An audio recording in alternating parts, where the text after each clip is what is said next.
Okay, and then I also wanted to talk about, these are the two fader types that were put into the XL3 as far as I know. So the original version was the PGF 3260.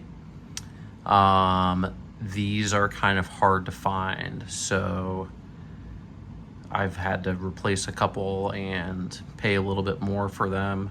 They're out of production, have been for years, but you can occasionally find some floating on eBay and on the internet. This guy, this is the newer fader style. I don't know if they make these anymore either, but these are a little bit more common because you can get a fader bank for like an XL4, Heritage, like fader banks pop up on eBay and on the internet. XL250, I think the XL200, any of the newer consoles after the XL3 would have this PGF 8160, and they are slightly different in their throw and their levels. So just know that if you look on eBay, if you're looking for a new fader for your XL3, you might want to just make sure you have either, the old fader or the new fader. Yeah. If you look to where like the middle is here, you see how these are slightly offset, like the zeros don't quite line up, the 10, it's only a couple millimeters. But it's slightly different. So, 0 would be at a little bit different spot. You get to -30, -40, it's even more. -70, it's even more. And then you have a little bit of difference at say, plus 10, +5. And this is because they're using there's a different fader being, that was put in. I think they changed it. I think I read they changed it like somewhere in like 1996 or something like that.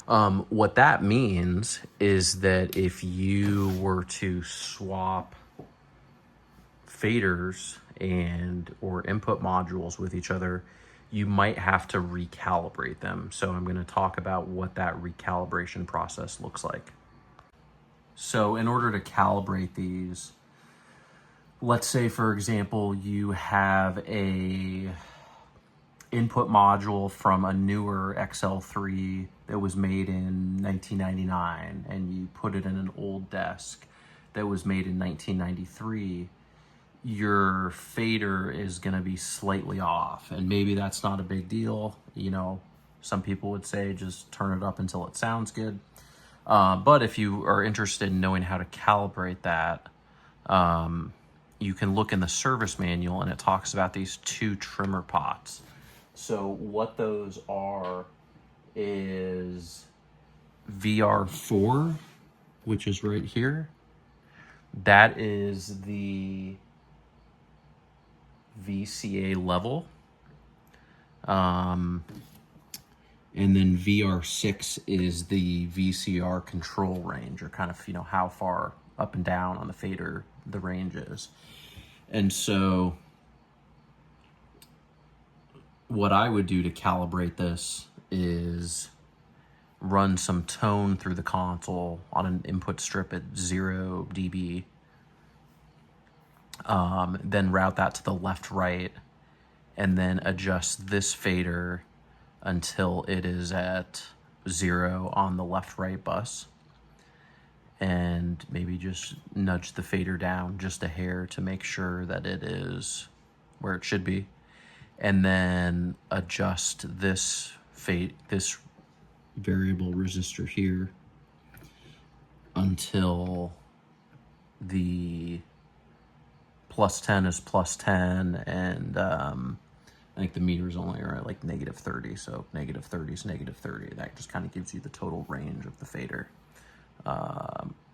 So I hope that's helpful to anybody if you ever run into that situation, but just wanted to explain the differences between the two faders and the way to account for those, or not. It's not super different.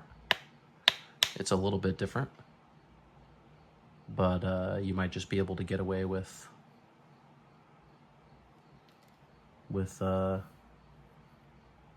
you know, turning it up until it sounds good.